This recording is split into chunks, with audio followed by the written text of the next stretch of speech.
Is this booty ready? Oh my goodness, look at that booty. Look at that booty.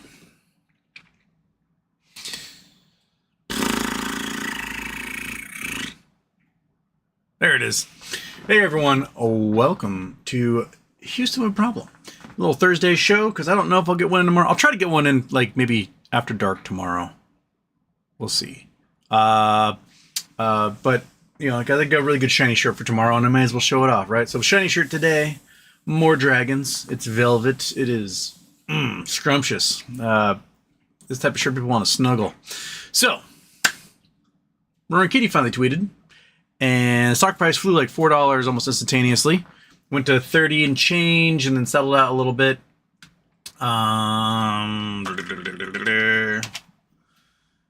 Finished at 28.63. It peaked at almost 31. 30.77. Yeah. Settled out, closed at around 28.50, and is now sitting at 29 after hours. Well, how about that? He finally messages when the day after I finally just got rid of my calls for the week. I'm cursed. So, does this mean we're going to get a YOLO update?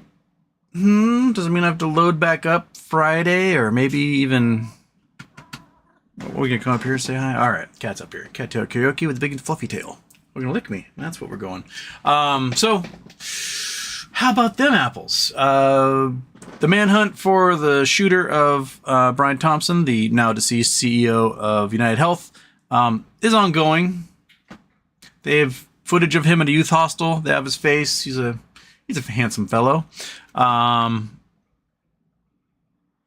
but you know, most people are gonna be like, not talking, because that's just how it is when you are in a class war. So, hey, there we are. Kitten. What? Anything else happening? Anything else? Anything else? Anything else? Anything else? Anything else? Anything else, little kitten? On the news front, monkey butt. Anything? Oh, earthquake. 7.0 off the coast of California. There was a tsunami warning, but no tsunami. Looks like it's spreading ridge, or maybe a strike slip off of where San Andreas meets the Juan de Fuca plate. Wouldn't be a type of quake that would produce a tsunami anyway, generally. So it wasn't subduction zone. That's but you know, it's a decent sized quake out in what they call the Lost Coast, because like no one lives out there, so few. But here's the thing: people in San Francisco, there was a tsunami warning, and everyone rushed to the beach to go watch the tsunami. Don't do that. When the fire trucks are driving up and down telling you to get the fuck off the beach because there's a tsunami warning, just get off the beach. You don't have to be there to see it, because if you're there to see it, that's the last thing you'll see. But so thank goodness there was no tsunami from this one, but just don't be an idiot. I mean, for Christ's sakes.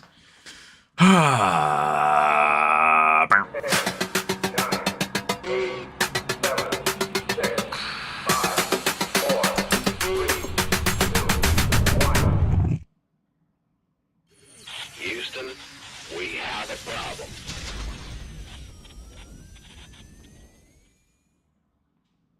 Woo! Turn that sucker off. Shabam. Okay. Javier Martin. Did you hear about Blue Cross Blue Shield's anesthesia time limit? Oh, yeah. And apparently, after what's-his-face was murdered, Brian Thompson was murdered yesterday, Blue Cross Blue Shield all of a sudden retracted that. So, basically, Blue Cross Blue Shield were like, well, we're only going to cover like 30 minutes of anesthesia. Not anymore. And, you know, if you are under a serious operation that takes, I don't know, 10 hours, right? You could be awake for 9.5 hours of it if the anesthesiologist isn't getting paid. So they're just a bunch of cruel assholes. Here is a proposition, a proposal, as it were. If you are city council member, state representative, governor, mayor, push for legislation that charges insurance companies with murder, attempted murder, torture, etc. when they won't cover procedures. There, simple. Arrest their asses. If you find out who it is that said no and denied that, you charge them with a crime, you go arrest them, and you put them through the court process. I mean, if someone dies because he denied care, you're a murderer. Simple as that. Doctors have to obey the Hippocratic Oath. Why don't insurance companies? Insurance companies should have to do no harm. That's their job. That job should come first, and then any profits or whatever, second, third, 10th, who gives a shit? So, yeah. Fuck them all. That's what I say. There was another one. Chairman Mirza, dog biscuit, please. Oh, monkey nuggy. Oh, you heard the chair. You know, want this one? Want some Costco nuggies? Yeah. I'll do it for you. Stay right there. Stay right there. You want to get tall for everybody? Want to get that guy? It's right there. It's right there, monkey. It's right there. There you go. Oh, hey, fat guy. Everybody's just making their rounds today.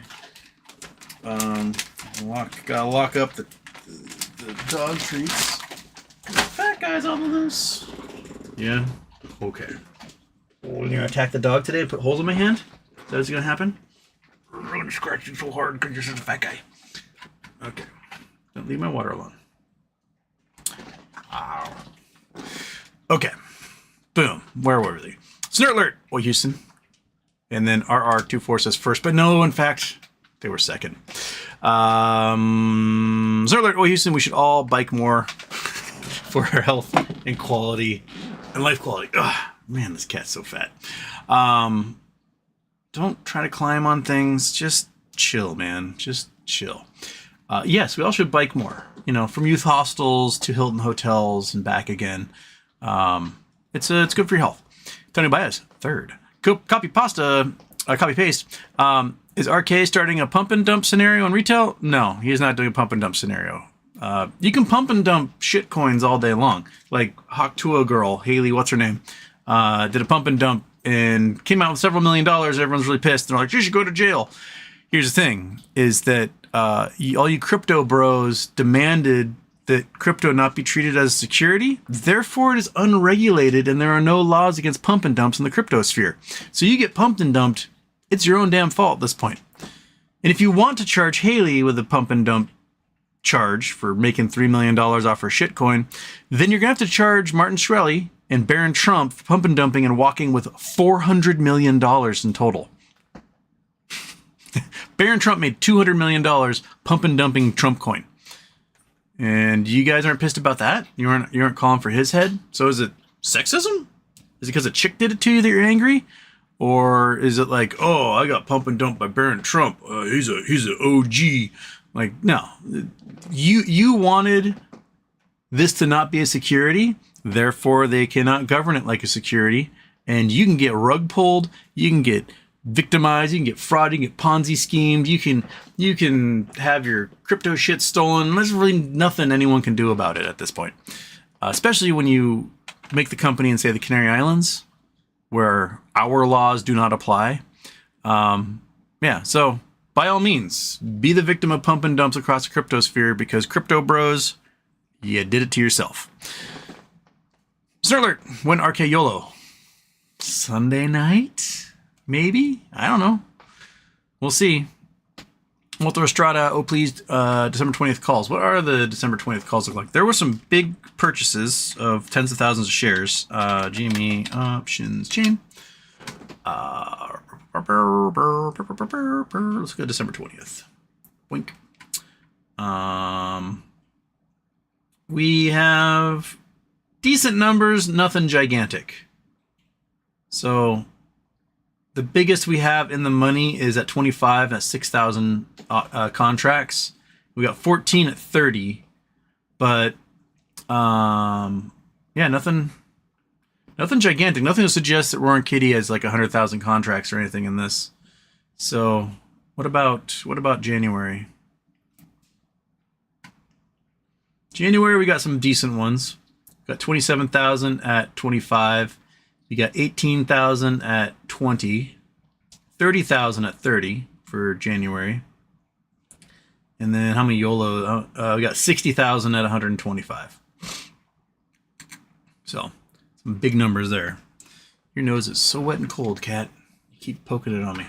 So I don't see the big contracts from him yet, unless he's got some other weird date that he's rocking at the moment. So I don't know if we'll get a YOLO from him this weekend. That's right. Get out of here, fat boy.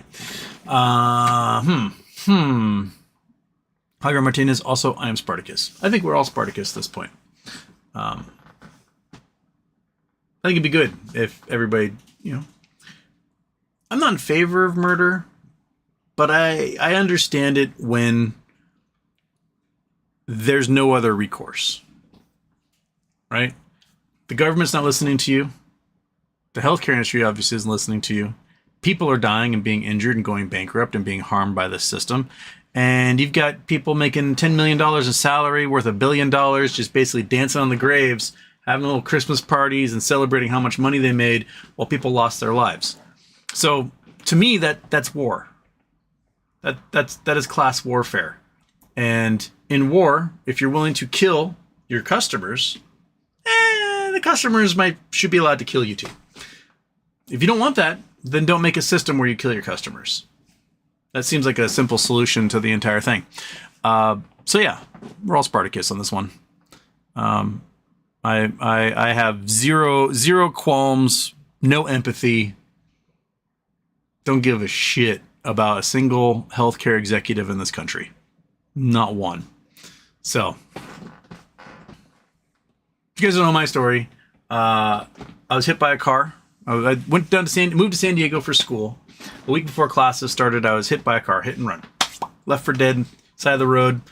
Somehow, the brain-ish was working, and I have little flashes of memory, not very much, but I know I was asking people how to get to 3511 Oceanfront Walk, which is where I was living in San Diego, because I couldn't really see. Like, I remember not being able to see very well, but and then somehow I found my way home, but couldn't figure out how to get inside, and then passed out again on the porch.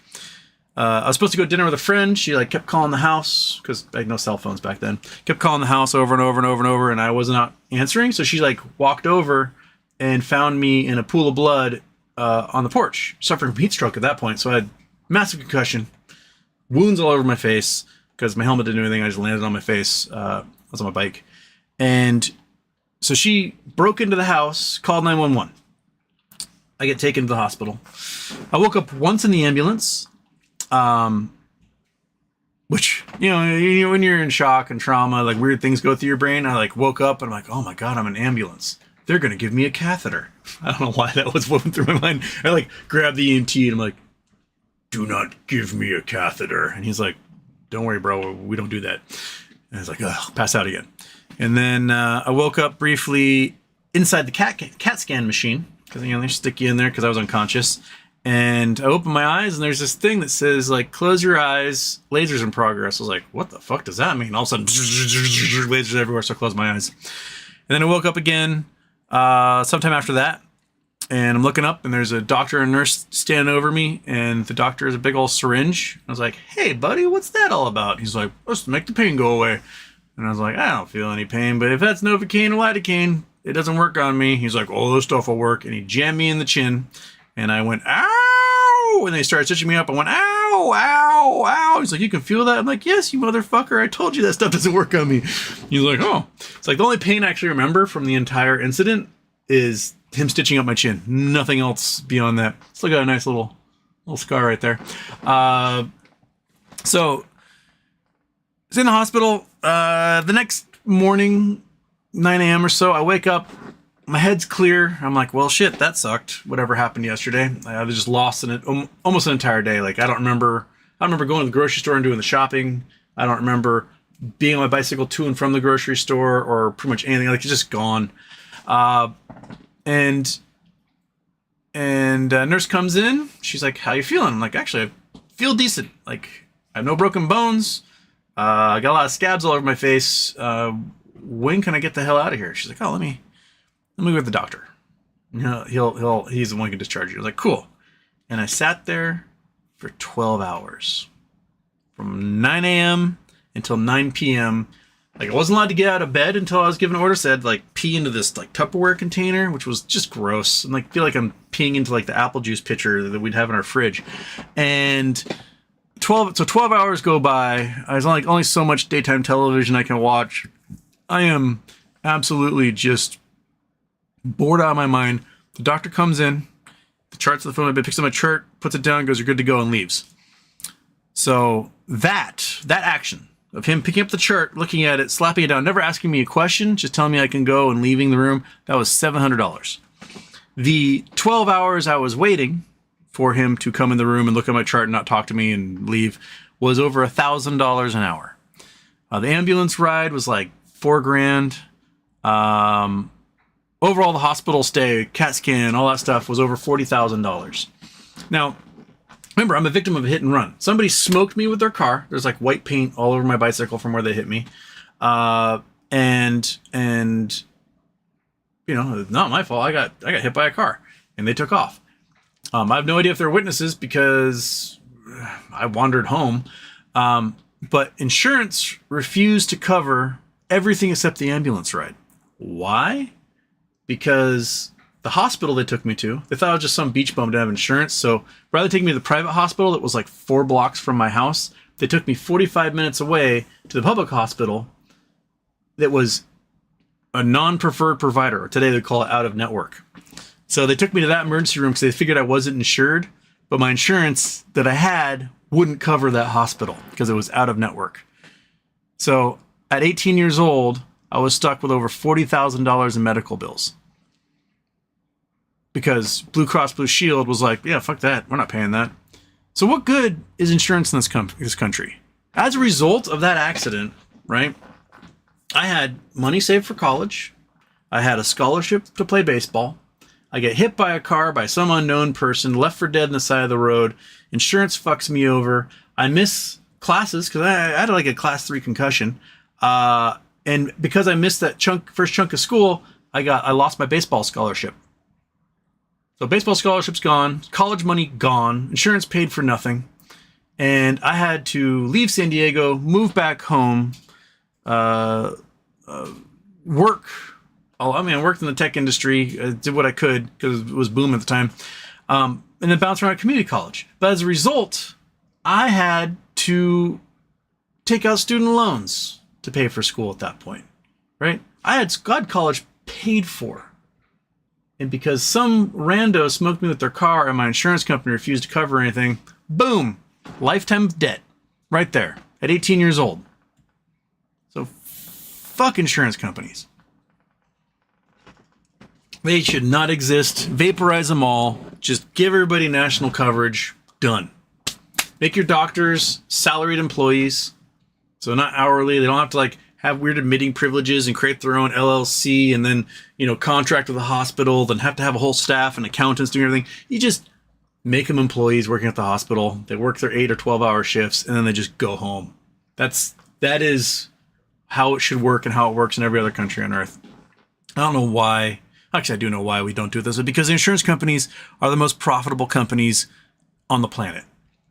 I remember I went to Boys State in high school. If you guys know what Boys State is, there's Boys State and Girls State. Basically, you take like the kids who are interested and American Legion picks them out of each community, and then you go to a college campus for a week during the summer and you make a pretend government and you have different counties and judges and everything, and you pass legislation and you talk to like elected officials to come and visit. And we had a guy who had been a candidate for governor. He came and did talk to us, a speech. And he was talking about, this is 1998, summer 98. He's like, hey, 1996, 19 of the 20 most profitable companies in America were health insurance companies. The 20th was Philip Morris. And he did this whole speech about it. And you can look it up today. Like profitability, the most profitable companies in existence in America are still health insurance companies. So when they're denying you your coverage, it's not because they don't have the money. It's because they don't want to spend the money on you. You paid for a service and they're like, yeah, fuck that service. I'm not paying you. So here we are, 26 years later, nothing's changed. We're still We're still paying into a system that won't do jack for us.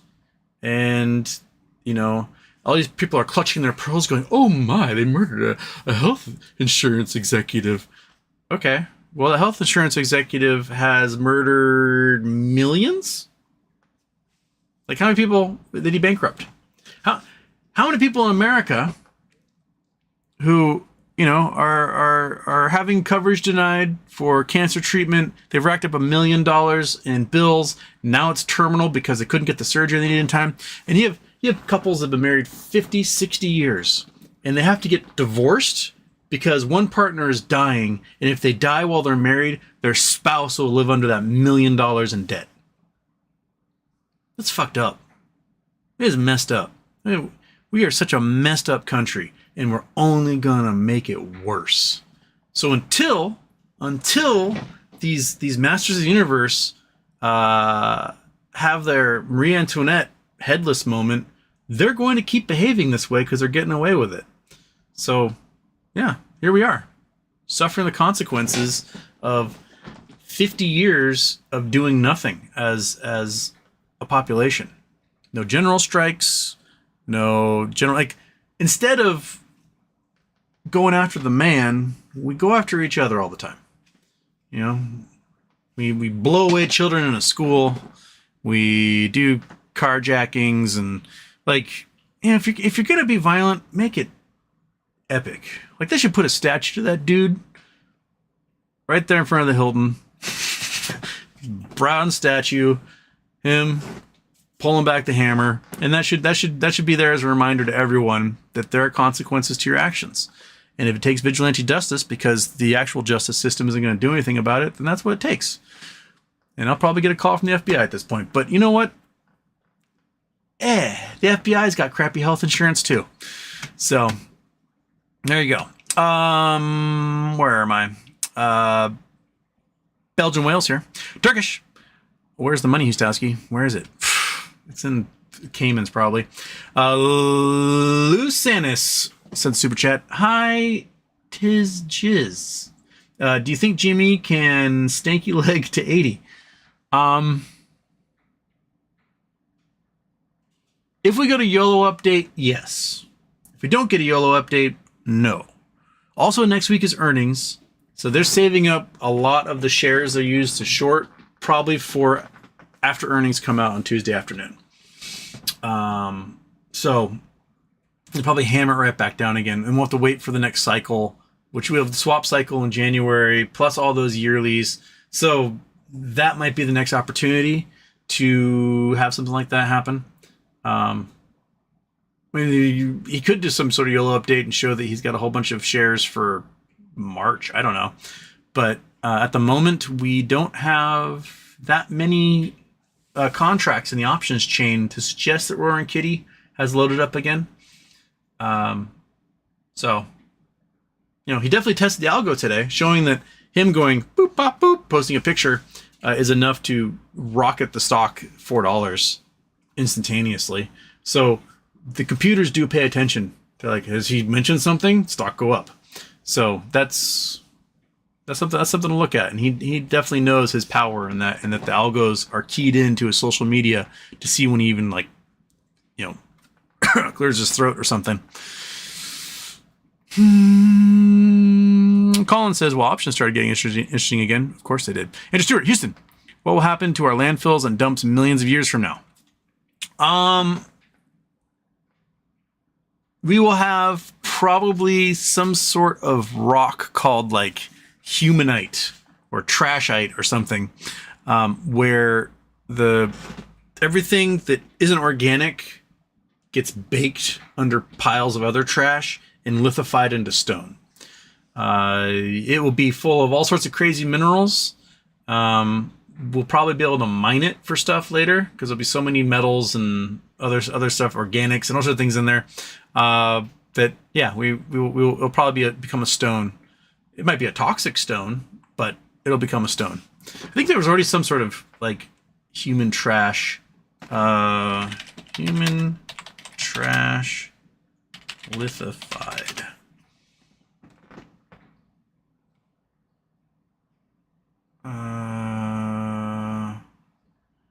Okay, there's lots of questions like what kind of rocks would form in landfills millions of years from now. Compaction, cementation. Suspect that much waste given the considered organics, at least in part, turn to oil, carbonaceous material. Otherwise, others data would probably form a unique conglomerate like a trash rock. Yeah, that's kind of what I was figuring. I thought there was some sort of example that, if I remember correctly, someone had a picture of trash rock waste lithified. Lithification images. Here we go. This might be it. No, that's some carbon slag. Never mind. It is a form of human waste, but not the kind of garbage that we're thinking of. Lithification, maybe. Lithification. Garbage. We would do garbage. Garbage lithification. Rubbish. Archaeology of garbage. I did read a thing once about archaeologists and garbage piles, and that they used to be able to date where they were in the trash by finding phone books, and now that phone books don't exist anymore, what are they going to use? Maybe expiration dates on Pop-Tarts boxes or something. There's no name for a trash rock yet, as far as I can tell. So you get to name it, Andrew. What do you want to name it? Probably, the scientists probably call it like garbageite or trashite or rubbishite or something. It'll have an ite in it because it's a lithified rock. So you choose, and I guess that's what we'll use. Rose Moon, yay, finally some excitement. It's funny, his tweet was just 69,420 for the YouTube vid. What does it mean? 109 is 69 minutes, and then 420, so that we know that. And then there's Time Magazine, so Time 109.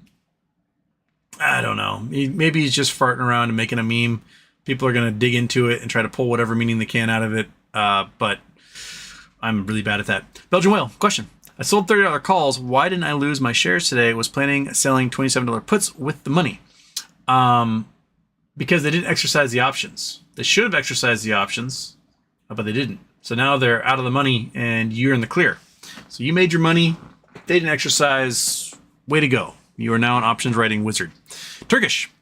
Andrew, it's going to be filled with a non-recyclable shit. Now, I don't know, but most of the green energy equipment can't be recycled, or can it be, Houston? Depends on the equipment. Most things can be recycled if you just create a system to recycle it. Like cell phones, these little guys, they're full of all sorts of heavy metals, precious metals, gold, silver, platinum, things like that. Plus, you got rare earths, germanium, neodymium, whatever, and all these things. And there are recycling centers that grind them into a powder, pull all those metals out, and they make hundreds of millions of dollars a year off of them. So there is ways to do it. It's a very expensive process to develop a system that can recycle lots of things. I'm in favor, personally, of incineration with carbon capture. I think that is a better system than just leaving waste to sort of poison water supplies and whatnot. Is that you set up? Sorry, I forgot that the washing machine is going and making lots of noise. We'll just there we go. You just set up filtration, catalytic converters, and you pull as many particulates as you can out of that sucker and do your carbon capture, and then you just burn the waste. You just aerosolize it, burn it, sink your carbon. Use the trash as a fuel to create power or heat water or whatever. They do it in lots of European countries. I remember when I was in Norway, my friends I stayed with, they didn't have a hot water heater because they got all their hot water from the trash incinerator that was in town. And everyone in town got hot water that way. There's insulated pipes all over town underground, and you turn it on, the hot water is instantaneous. It is a cajillion degrees because all their trash is being incinerated, and then they got capturers for all the particulates and stuff like that. We probably could do a better job of actually sinking the carbon that comes out, because there's more at those places. They're, it's older technology. They're more concerned about pulling out like toxic particulates, and then the CO2 goes in the air because CO2 isn't toxic. But, capture it. Couple one of those things with that Porsche fuel plant they built in Peru to turn CO2 into race car fuel. Do something like that. Yeah. Brendan Wells is supping. Jason Blackwell, Houston. Cucumber had a real strange look on his face. I said, "Hey, Cucumber, why do you look ashamed?" He said, "I saw salad dressing." That one was bad. You've done better, Jason. That one was rough. Andrew Stewart, Houston. Also, the hawk that girl's meme coin was a rug pull. Who would have guessed? I know. It was, it's going to be a rug pull from the start. Yeah. Robert Manson, what does Roaring Kitty mean? It's time now. January 9th? Is it? I would think he would get in trouble for calling out a date, right? He rescued my calls today. Thank you. It took 1,500 to 6,800.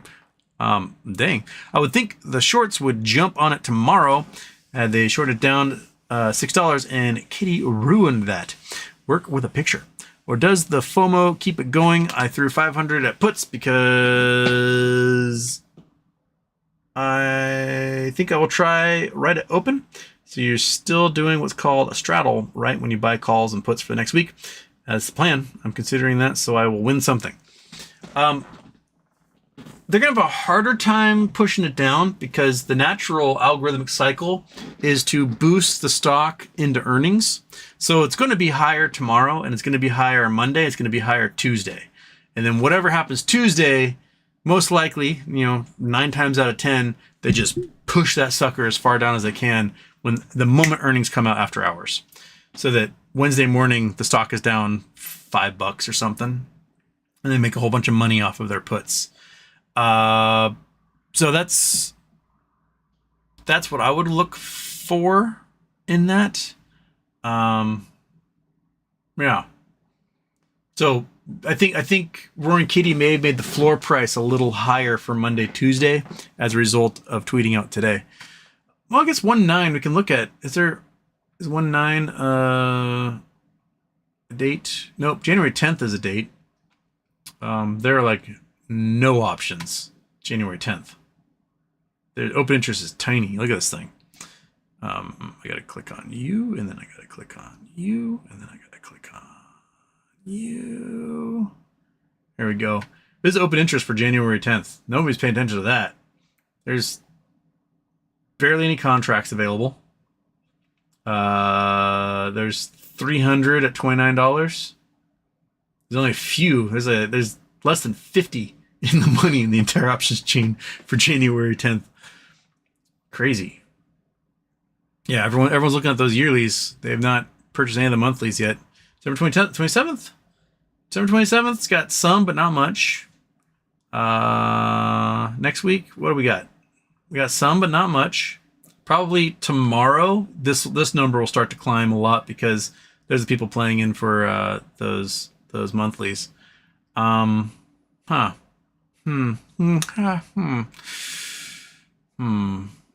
3rd. January 3rd's got a few, but not much. And we don't have anything for the week after January 17th yet. Which remember, 2021, they put a boatload of stuff in the money for the yearlies, and then it was the following week where everything went nucking thuts, right? Intraday high of $480, etc.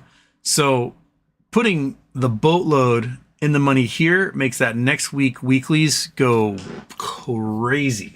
So I assume in a week or two, those January will be 24th will pop up there, and those might be ones to sink some cash into if the swaps are actually going to be a big deal like they were in June. I was hoping November would be a bigger deal, but apparently it was not. We got a little oomph, but not the big oomph out of it.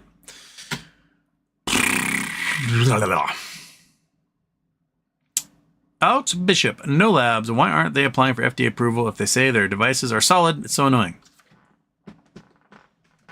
You got me. We'll get Ron on the show again. Hopefully they'll have applied by then, but we can ask him then. Oh crap, there's a reset. Why is it always got a reset on me? Why can't you just scroll normal?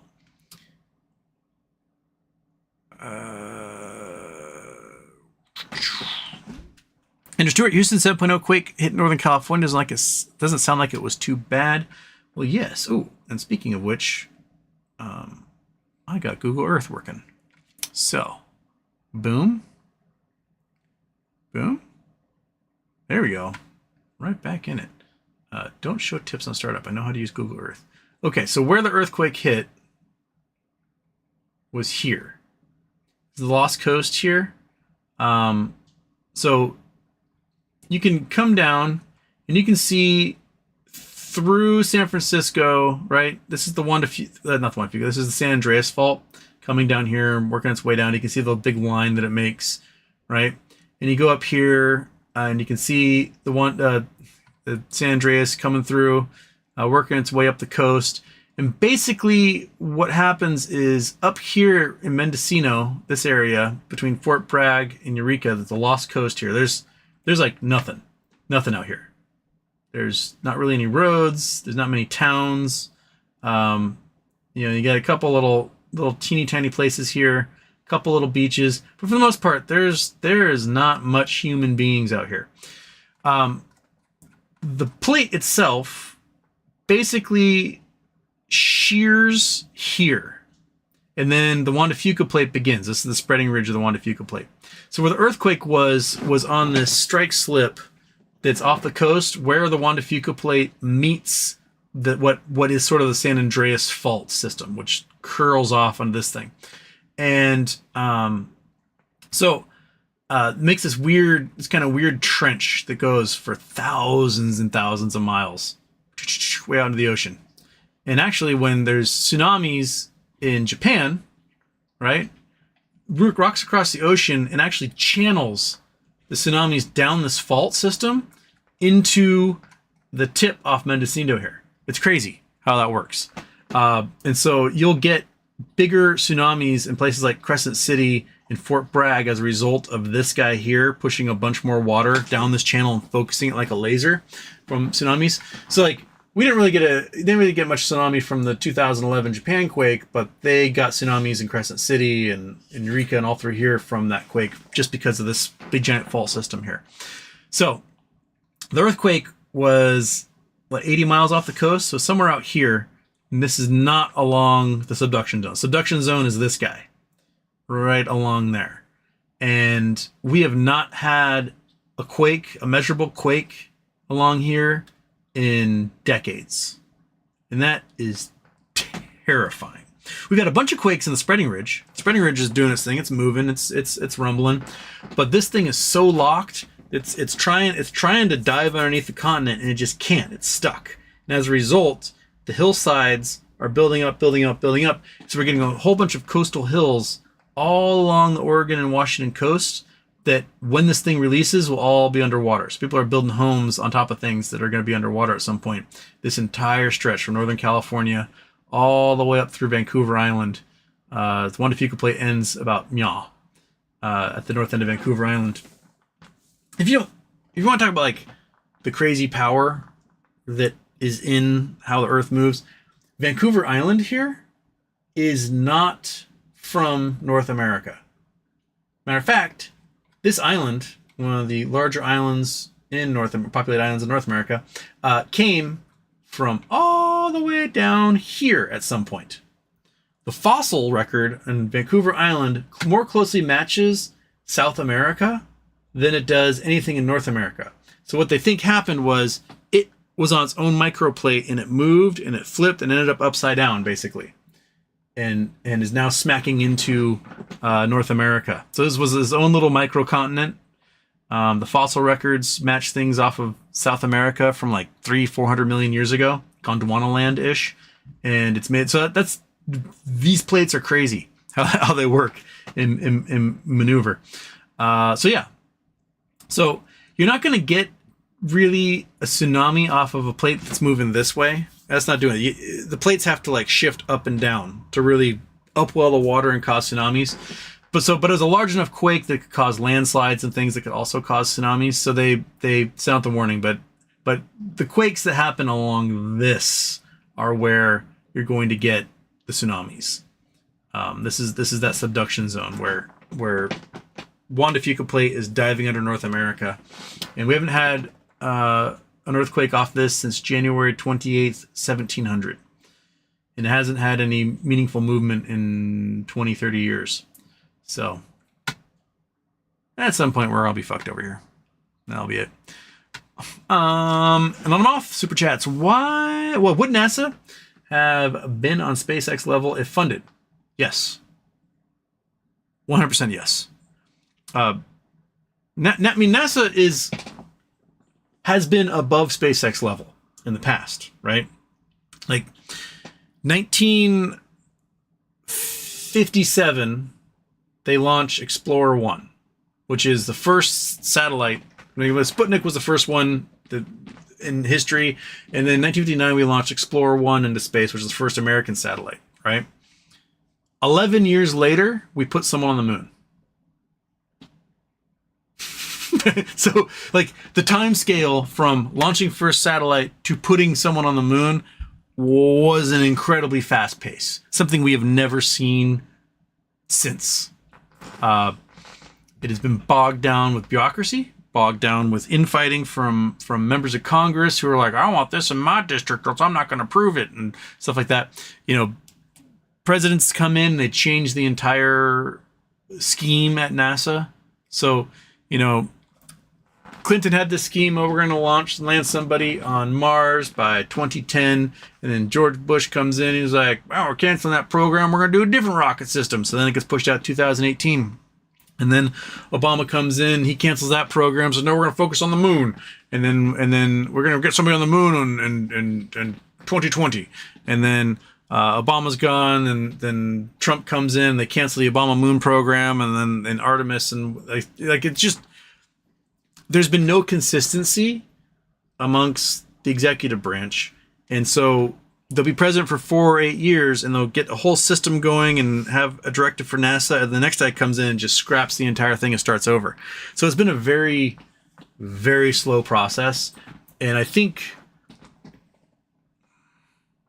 I don't want to say the president shouldn't have a say, but we should probably make it so that with each presidency that comes in, that just doesn't change on a whim.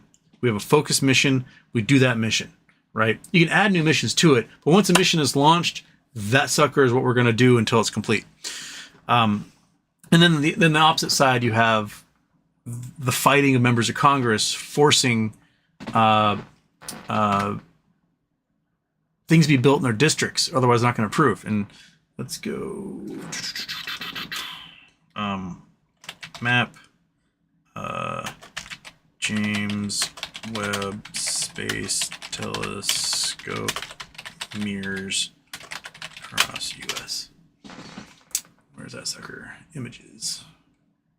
Here we go. This is what I want to show. Okay. Can I zoom in on that? Control. Bum, bum, bum. Okay. This guy. Oops, that's the Earth. We don't want the Earth. We don't want part of the Earth. We want this guy. Here we go. Okay. So the James Webb Telescope mirrors. James Webb launched a couple years ago. We talked about this in the past. So the James Webb Telescope mirrors are made of beryllium. 99.5% of all the beryllium on Earth is here in Utah. Right there. That's the Brush-Wellman mine, or Materion mine now, in Utah. They own all the beryllium. You cannot get beryllium unless you buy it from them, because all the beryllium on Earth is right there. They have the market. Matter of fact, they have so much of the market that there is no beryllium price. You can look up the metal prices for everything else. Brush-Wellman, or now Materion, will sell you their beryllium at whatever price they want, because they're the only ones with it on Earth. So if you're going to make a lightweight reflective mirror out of beryllium, you're going to have to use these guys to do it. Now, they have a mine, they have an ore processing plant, and then everything goes on a train, ends up at their Brush-Wellman facility in Ohio, where they make things out of that beryllium, make ingots and stuff like that. So there's really should be like 2 stops. The mine, and then Ohio, where they put everything together. But no.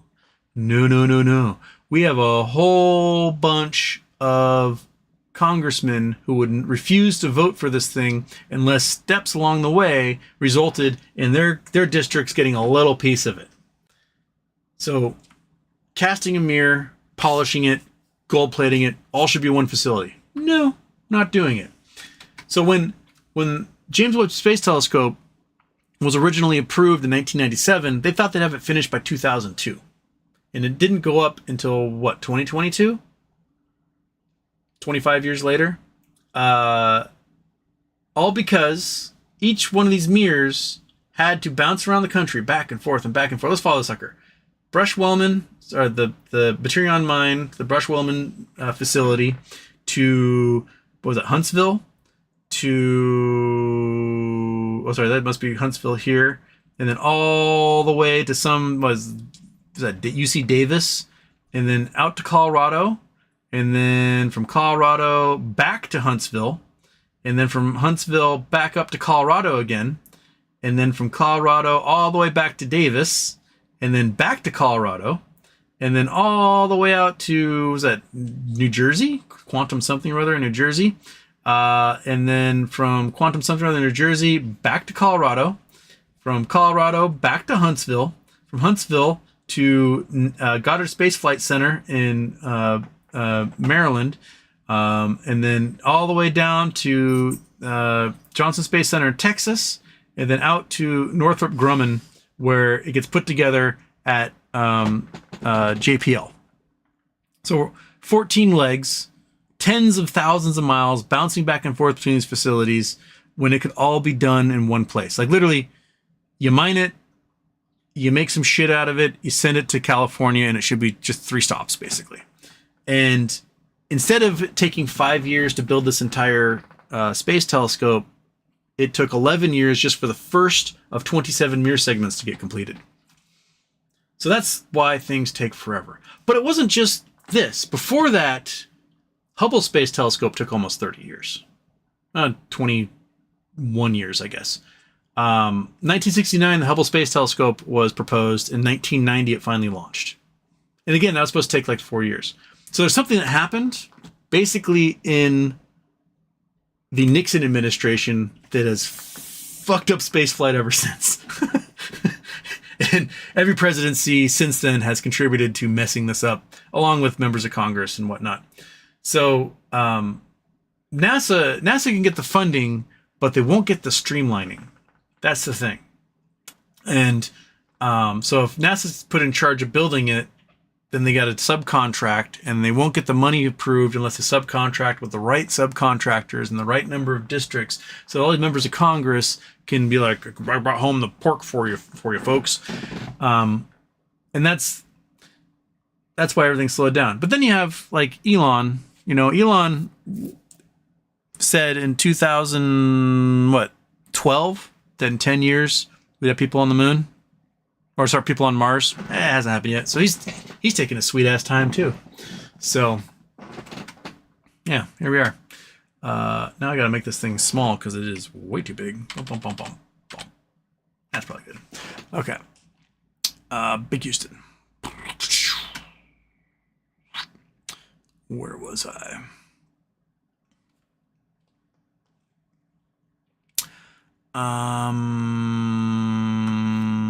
Where was I? Oh, Chris Taylor. Hi and yay. A day show. Indian Scout 1920, Houston. And everyone, what a beautiful day. Key's return. Lisa Sa, why couldn't Kitty have tweeted on a Friday afternoon before market close? That's how you do it.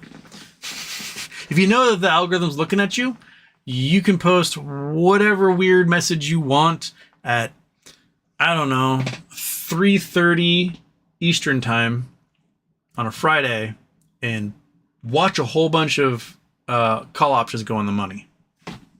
Why not? Right? Why not? Mr. E-Machine, am I the only one who wants Trump to do everything he says he will do so that way we don't have to have a discussion about how bad he is ever again? I mean, he's definitely going for it this time, that's for sure. At least I saw. If the Pilgrim Fathers were to rock up in their Mayflower on 21st of January 2025, they get deported for being undocumented migrants. Most likely. But, again, they're white. So, you have to think about that. Michael Steegs, Houston. With Max Payne, are they considering that part of the puts are from the market makers itself? Don't know how much you know about this. With Max Payne, are they considering that part of the puts are from the market? Oh, they consider puts for Max Payne. That's how it's calculated. I'm not quite sure what your question is asking. This one got the good graph. This one does not have the graph. So screw your Max Payne. How about you? Do you have a graph? There we go. We got the graph, and we do not have. Oh, it's a total option market value. Okay, so right now Max Payne looks like it's about $28. Here, so the puts on this side. The put value is not as big as the call value. The call value goes crazy on up to $125. But yeah, where Max Payne is here. That's where the price is, and that's where Max Payne is. Max Payne's like $27. The current price is at $28.5. We hit 30-ish today. Putting around how many? 3 billion? Is that right? Oh, 3 million. It's gonna be 3 million. Yeah, so I'm not quite sure what your question was, but they do consider the puts, if I'm interpreting that question right. Michael Steve Houston, I received news from No Labs, but I didn't see any news. I did not receive anything from No Labs today. So,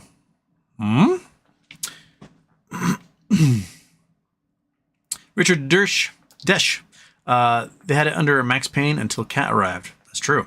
Snarlert, Houston, Soundgarden are uniting again for show in Seattle. I know I tried to get tickets. I might have to call Ben and be like, can I please be up on the list? I missed tickets. I heard about it last night, tried to get tickets, and they were already sold out. So they're playing as Nude Dragons. Basically it's Soundgarden without Chris Cornell, and then they've got a local woman who's got an amazing voice. She's done some projects with some of those guys, with Kim Thale especially during COVID. Her last name is Shepherd too. Carolyn Shepherd, I think, is her name. So they're gonna be playing as Nude Dragons for Children's Hospital benefit concert next Saturday, and I missed my tickets. And yeah, so we have to call Ben. He'll be like, "Oh my god, you're such a." He'll put you on the list. So maybe I'll get to see Soundgarden on Saturday.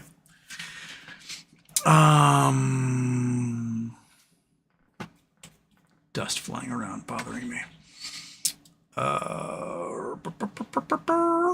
Adam M, is it looking like MOAS? Not yet. I think we need a much bigger options chain to go in the money for MOAS to start happening. Ryan Presley, welcome guys. Sold 2 covered calls at lunch about 5 minutes before the tweet. So it's your fault. I thought it was my fault for for dumping my calls yesterday because they were expiring on Friday, and I was like, well, might as well get something out of them. Colin, pick up a couple 35s for next week just in case. Good luck. Art Manson, when Kitty did the update before it was around earnings, the last one in September, the I don't want to play with you anymore one. Paul G, welcome to Problem Solver. Welcome, Paul G. Welcome aboard. Lisa saw a few. I did a timely buyback of GME cover calls before the tweet.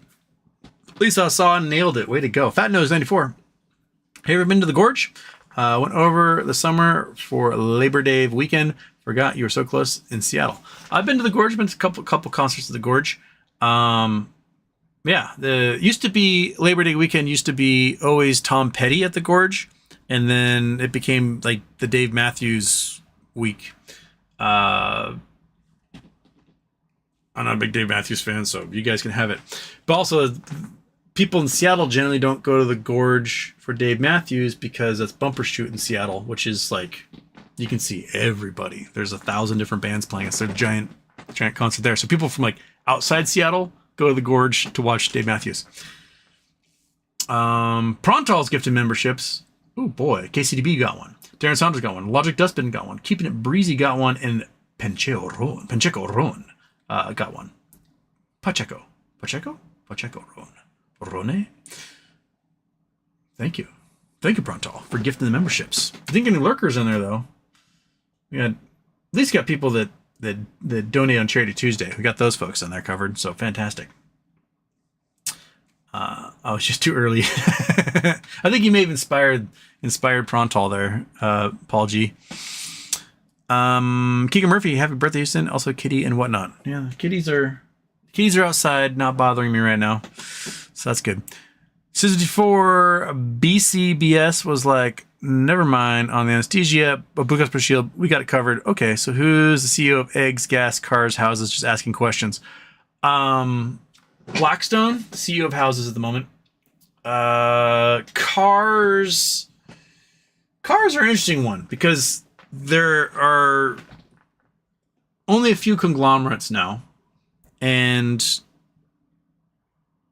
they all seem to be under the same, I would call it, strategy of making cars too fancy and way too expensive for the average public. You don't need to do it.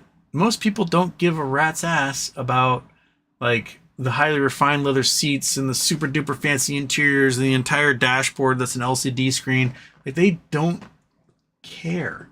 They just need a car so they can get to work and back and do their grocery shopping and drop the kids off at the swim practice or whatever. So they really need, there needs to be a market for just the average car. Not for people like me who like cool cars, but for people who just need one because they live in the suburbs and you have to have a car to get anywhere. And that needs to be the market. That needs to be who 80% of the cars sell to. When I was at the Art Institute, I did a class. It was like a life math class where we learned about budgeting and investing and odds and insurance and, retirement plans and all sorts of stuff like that. It's our life math. And I'd have random budgets for them. I would have, some people were rich, some people were poor, and you pull out of a hat and you find out your budget, and you have certain expenses that are set in stone. You cannot change. You might have like home mortgage, membership to the gym, etc. And you have to go out and you have to make some purchases for yourself that fit A, your lifestyle, and B, your budget. And it was sort of to show them, some people make a lot of money and do not live within their means, and they're just as poor as somebody who has a very small income but lives within their means. And we'd have, have students that their fake salary was like $2,500 a month. They pay $500 to rent a room. Their car is owned, and at the end of the month, they're able to put $600 away into the retirement investments. And then students whose little characters had $20,000 a month in income, but they had 3 kids in private school. Their mortgage is $12,000 a month. By the end of the month, they are negative. They're losing money every month. And they're living off of credit cards, right? And so one of the things they make them do is make them look for cars. And they had to find a new car that had at least a 3-year warranty, right? At least 36,000 miles, and it had to be something that would fit their category of lifestyle.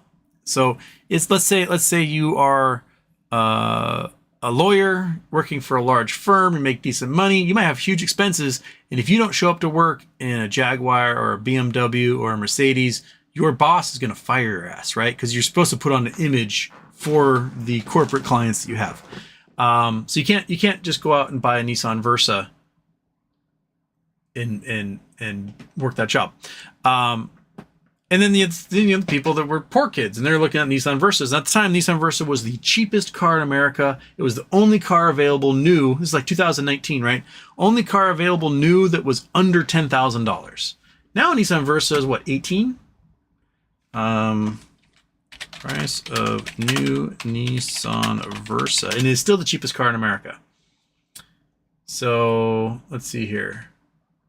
Nissan Versa. Still the cheapest car in America, and it's 21 grand, 19 with discounts. Can organize Results per page. Does it let me organize by price? It does not. So 20,000, 21,000. So this dealership is like 6 of them, and they're all 20 grand. This was an $8,000 car 5 years ago. $8,000. Inflation, or, price gouging, has raised that price 11 grand. That is nuts.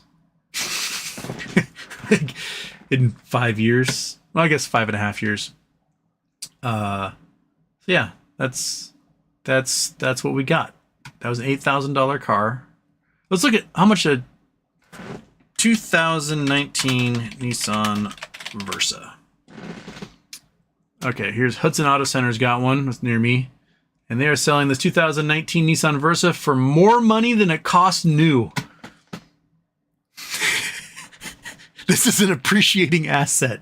This car was $8 grand. In 2019, they will sell it to you for $9,384. You made 10% returns, more than 10% returns, off of a fucking Nissan Versa. That is insane. Insane. That was an $8,000 car in 2019. They'll sell it to you for $9,000. And it has 141,000 miles on it. So not only that, if you don't do a timing belt in this sucker, it's toast. The CVT transmission is absolutely toast at that point, and there's no way to rebuild it. You have to pay for a new one in there anyway.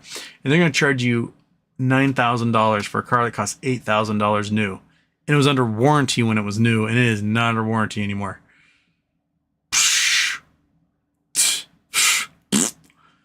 That's crazy. That's crazy, Hudson Auto Center.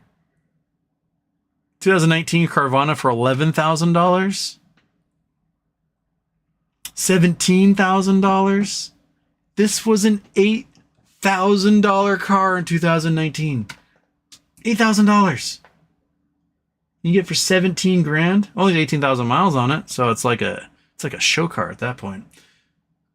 But 101,000, 69,000, 69, 6 number. 2011 Versa is still 8 grand. Used car prices are nuts. This is a 13-year-old car, a 13-year-old base model piece of shit, and they want $8,500 for it. We are doomed as a society. Absolutely doomed. Absolutely doomed. Like, here's a 2023 for $17,900, and here's a 2019 for $17,500. Nissan Versa. It's a commodity that holds its value forever. It will hold forever, and you can just put it in a wax seal and then open it up 1,000 years from now, probably worth $1 million. So that's fucking crazy. What are we talking about? Oh yeah, CEO of Gas, Cars, and Eggs. Totally got me on a thing. Eggs, there's 4 companies that produce eggs, 4 companies that produce chicken, 4 companies that produce beef, 4 companies that produce pork. And all those things are conglomerates. Something like half of all the beef in the U.S. is controlled by one Brazilian company. And beef prices are going to go up because we have the flesh-eating worm, whatever it's called, like the cow-eating worm, which had been cleared out of North America over 100 years ago. Cattle rustlers smuggling illegal cattle into Central America from South America brought the flesh-eating worm. Now it's made its way up into Mexico, and there's a whole bunch of like cattle rustlers that move cows back and forth across the border illegally. So the U.S. government is preparing for the fact that we're going to have the flesh-eating worms destroying our cattle very soon. So it's from this like botfly type fly. It lands, it lays its larva into open wounds, and then the larva explodes and eats the entire cow, and then turns into flies and flies away and does it all over again. So beef prices will be going up, and yeah, the future.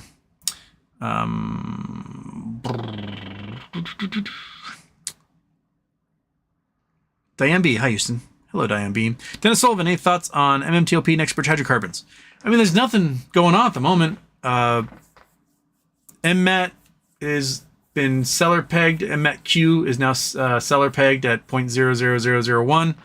And you can only buy it if you have an accredited account. There's lots of it trading around at the moment, but you can only get it if you're an accredited investor, which means you've got $1 million or more, or one of your broker licenses. Next, which hydrocarbons hasn't come out with anything new in the last couple of weeks. They've intimated that they're going through a legal process to get information from the university lands as to their decision as to why they got denied their lease renewal. And they've made no indication that they're going to be doing an S1 anytime soon, although they should. So here we sit, twiddling thumbs, hoping that something works someday. Dan Sullivan, Barron Trump, Trump's giant kid. Yep. Rug pulled, made $200 million doing a shitcoin, Trump coin with Martin Shkreli. Keegan Murphy. I first thought the tweet meant YouTube 19420. Maybe. Lisa Saw, would you rather be fired by Trump or hired by Kenny Boy?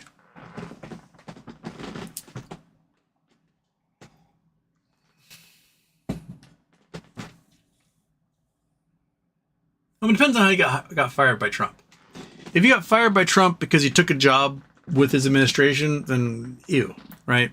But if you are a civil service person who's doing your job, providing, services to the population, you got fired by Trump, no fault of your own, your conscience is clear, right? So there's two different ways of getting fired by Trump. If you get hired by Kenny Boy, then you are openly admitting that you are selling your soul. You make a lot of money. I mean, interns, I think Citadel interns make like $300,000 a year or something ridiculous like that. $19,000 a month. This is something weird that they make. And I just, I don't want to sell my soul to anybody. So I think I'd rather be a civil service person getting fired by Trump than a person who took a job with the Trump administration and got fired, or a person who got hired by Kenny Boy. That's how I'd lay that one out. If I got hired by Kenny Boy, I think it'd be more fun to just go whistleblower and nuke him. Suck up to him, get as much insider information as I can about the company, and then nuke him. TC Social Club. Oh, do not justify murder anyway. Slippery slope. I mean, they're already killing people. The insurance companies are killing millions of people, bankrupting 600, 700,000 people a year, ruining their lives. If the system is unresponsive to the people, right? Then you have to go outside the system. That's revolution. And we are ripe for one, because the system is going to knock us down and beat us down. And, they're putting people in charge of Social Security who want to get rid of Social Security. They're putting people in charge of Medicare who want to get rid of Medicare, right? These folks will kill grandma to make a buck. So what's the appropriate thing to do? A stern letter? No. It's not going to work. And the Democrats are a bunch of pussies. They're not going to do anything about it. So it's going to come down to vigilantism and revolution. That's just the way it is, man. It's just the way it is. There's no other way to look at it. Otherwise, you won't affect any change, right? Like, it'd be like telling the people in 19th century Paris to whoa, easy with the guillotines. It's a real slippery slope. No, they had to do it. There was no other way to get a regime change to create civil liberties for the citizenry, right? There's just no other way to do it. So if the system in place doesn't allow for the improvement of the lives of members of that society, and instead the system in place ruins those lives or makes them worse, then you have to go outside the system. There's just no other way to affect change. There isn't. And, it'd be like, poo-pooing the person who tried to assassinate Hitler. Like, oh, we shouldn't be advocating for murder at this point. No, nuke that guy. Fuck him. Right? Like, it's simple math. Like, if you can affect change and save millions of lives by zapping a CEO of a major healthcare company, then that's what you do. I have no qualm with that whatsoever. None. Zero. because they have no problem seeing me die in a hospital because they won't pay, a cancer treatment or whatever. So it's class warfare, and that class warfare sometimes turns to eat the rich. And when the rich do not heed the warning calls, they get eaten. You get cultural revolutions, you get Pol Pot. They can go really, really bad, really, really quick. Or you can get American Revolution, French Revolution. You can get the Arab Spring in Tunisia, where you are making people's lives better by getting rid of the psychopaths in power and starting all over again. So it's a wash. Like, it is a reasonable response to an unreasonable system. That's the way I'd put it. Kroby one, when I looked at the time, 109 in seconds is 69, so I read it as 69,420. I think that's exactly what he was going for there. Really, really, yes, Barron Trump is Damien. He does seem like a little psychopath. John Castro. A new law in 2025, medical debt cannot be on your credit report. If a medical facility person reports your debt is forgiven. That is good, and that is one reason why they want to get rid of Lena Khan and the community and the Consumer Financial Protection Bureau, because they're the ones who put things like that in place.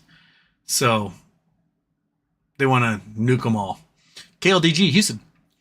If you ever in the hospital like that again, you can just check yourself out. Just tell them you're refusing care and leave. Lol. I mean, 18-year-old Houston did not know you could do things like that. You can just get up and be like, peace, right? So, but even then, you want to know, like, hey, do I have brain swelling? Am I going to die? Like, I just want somebody to let me know. They did a CAT scan. They gave me no updates. If I had, like, brain swelling, and if I go take off and then I gingerly walk down the stairs and jiggle my brain out of my ears or something, it'd be nice to know. But waiting 12 hours, dude, just for someone to go, you're good to go. Like, Rosemoon, sad. Fuck Blue Cross Blue Shield. Don't see your shit.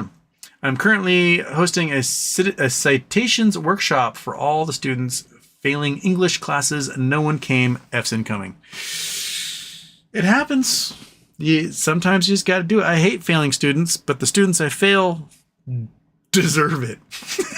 Like, you really have to, like, not do anything. I give multiple opportunities, because especially when I was teaching at the Art Institute, right? These kids are not going to become civil engineers. Bridges are not going to be relying upon their ability to do basic algebra. That just kind of the way I teach the class was the way I wanted math classes taught to me, because I was the kid who just got math. So you teach it, you move on to the next thing, right?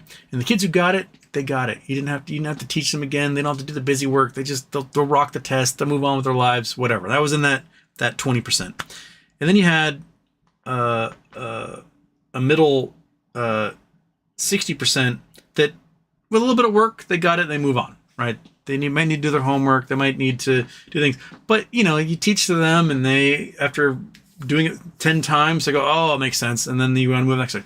And then there's that bottom 20% that are pretty hopeless. They're pretty hopeless. If they show some initiative and ethic, and they're going to have to work at it, right? Like, I can't draw to save my life. So I'm going to have to work at drawing really hard and hope I can pass a drawing class, but I'm not very good, right? They aren't good at math. They're going to have to work really hard to show they've got some sort of initiative, a desire to do something. And yeah, they have to work harder than the kids who just get it, because the kids who just get it. That's life. But the ones who don't do shit, I have no problem failing them. They're in the I get it group. They're in the I have to work at a group and aren't working at it. They're in the I really have to work at a group and aren't working at it. Then I gave you all the chances, man. My conscience is clean. I had a student at the Art Institute.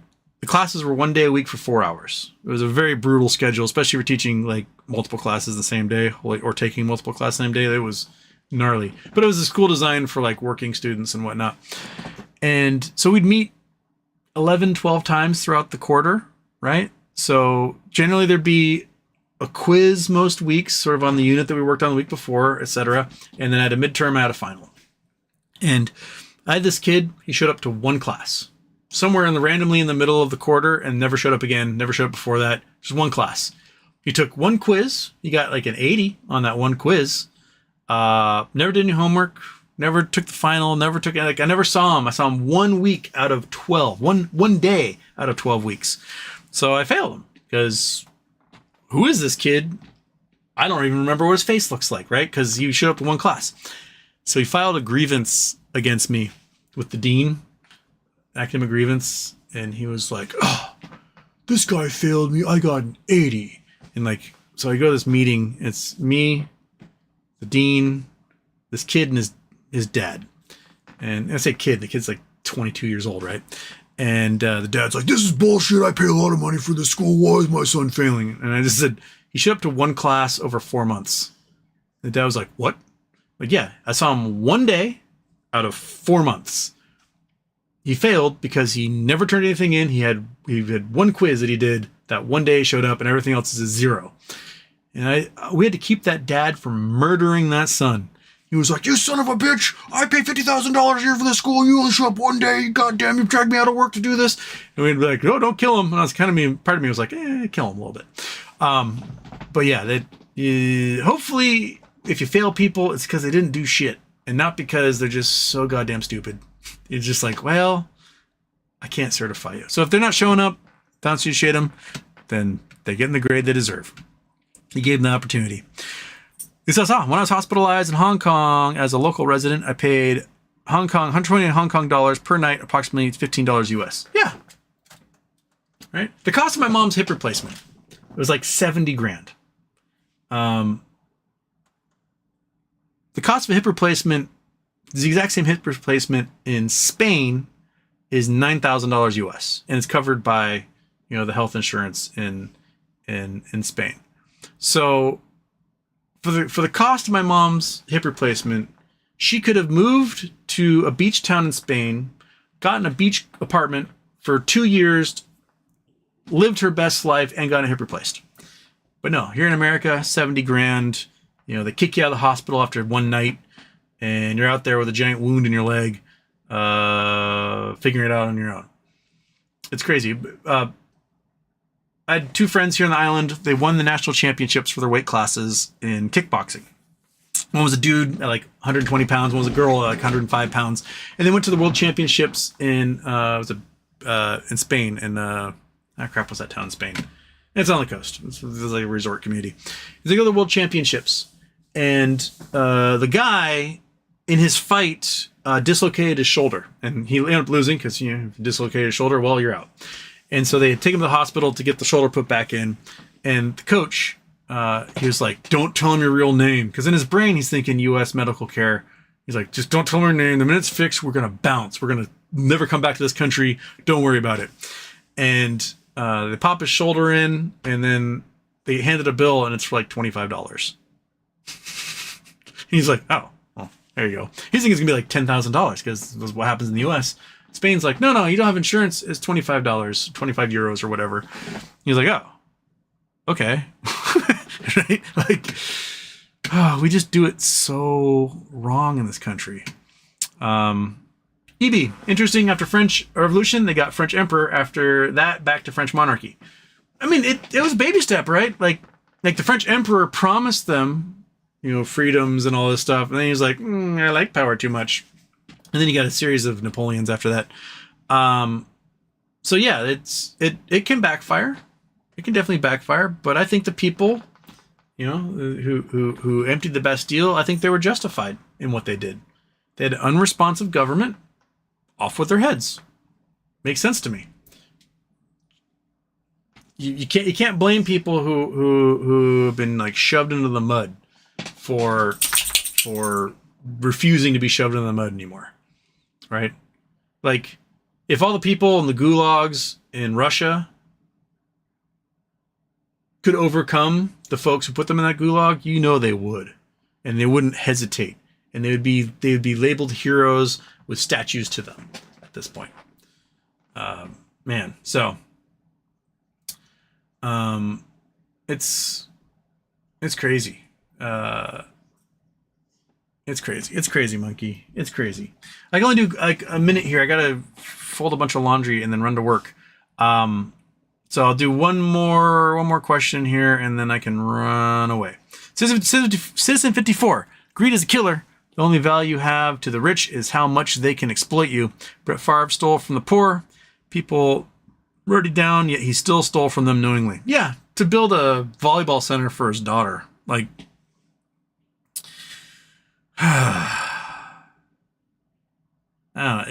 we're doomed. We're doomed, man. Yeah.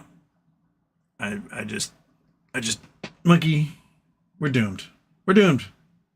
So, be as good to each other as you can. Help those who are down. Set an example. But don't take shit. That's how you need to live your life. Help those who need it. Don't take shit from those who cause shit. That's what I'm leaving you with today. Let's see what GME does tomorrow. The option chain isn't super gigantic because I think a lot of people just sort of dump their options at the beginning of the week. And here we sit. I'm on a space call tomorrow for like during our normal show time. I'll try to do something in the evening. We'll see if I have the energy after all that and work and our stuff. So it might be a short show tomorrow night. But I'll see you, hear you, whatever. Coming soon. Okay. You guys have a great day. And classic.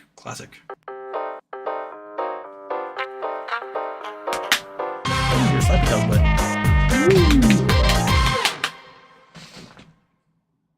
all right. Avita